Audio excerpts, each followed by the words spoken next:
जी, श्रीमती प्रियंका जी, केसी वेणुगोपाल जी, मंच पे बैठे हुए कांग्रेस के बड़े बड़े नेता, देश कोने कोने से आए हुए कांग्रेस परिवार को मैं धन्यवाद कहना चाहता हूं, क्योंकि महात्मा गांधी जी, डॉक्टर बाबा साहेब आम्बेडकर जब संविधान बनाए तब बहुत कुछ चर्चा हुए कॉन्स्टिट्यूएंट असेंबली में।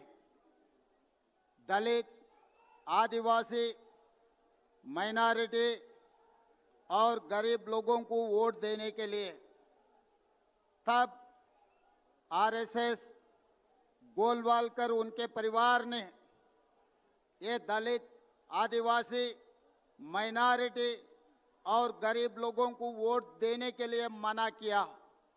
मगर महात्मा गांधी जी, डॉक्टर बाबा साहेब आम्बेडकर गरीब लोगों को वोट देकर इस देश में जो भी सरकार बनेगी, गरीब लोग वोट देने के लिए, सरकार बनाने के लिए एक मौका दिए।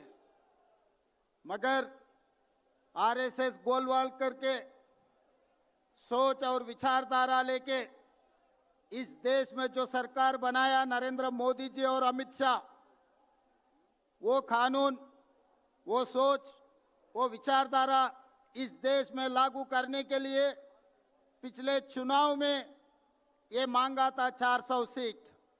तभी राहुल जी ने ये कहा, अगर भारतीय जनता पार्टी को इस बार 400 सीट मिलने वाले हैं, अगर मिलेगा तो संविधान बदलने वाले हैं, आरक्षण हटाने के लिए कोशिश करने वाले हैं।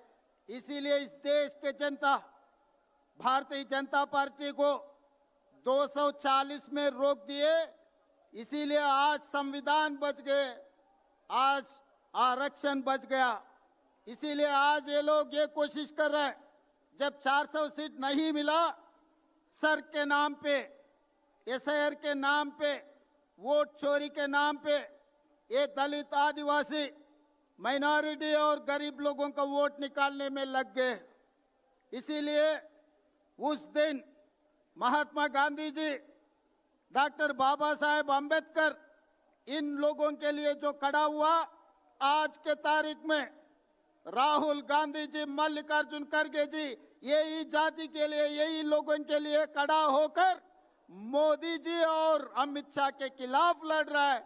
जो आरएसएस, जो गोलवालकर के जो सोच है, जो विचारधारा है, हराने के लिए आज रामलीला मैदान में हम लोग सब इकट्ठा हुए। इसीलिए भाई बहन, ये चुनाव नहीं है, ये समस्या कांग्रेस के नहीं है, ये समस्या है इस देश के। इस देश में जो गरीब लोग हैं, इस देश में जो दलित है, जो आदिवासी है, जो माइनॉरिटी है, ये देश समस्या के लिए राहुल गांधी जी ने खड़ा होकर मोदी जी के खिलाफ लड़ रहे। हम लोग राहुल भैया को हम लोग मजबूत करना है। इस जंग में, इस लड़ाई में राहुल जी को इस बार इस देश ने जिताना है, नहीं है तो गरीब लोगों को वोट हक छीन लेने वाले। अगर एक बार उनका नाम वोटर लिस्ट से निकल गए, उसके बाद आधार कार्ड निकलने वाले, उसके बाद रेशन कार्ड निकालने वाले हैं, उसके बाद उनका जमीन जायदाद खींच लेने वाले हैं।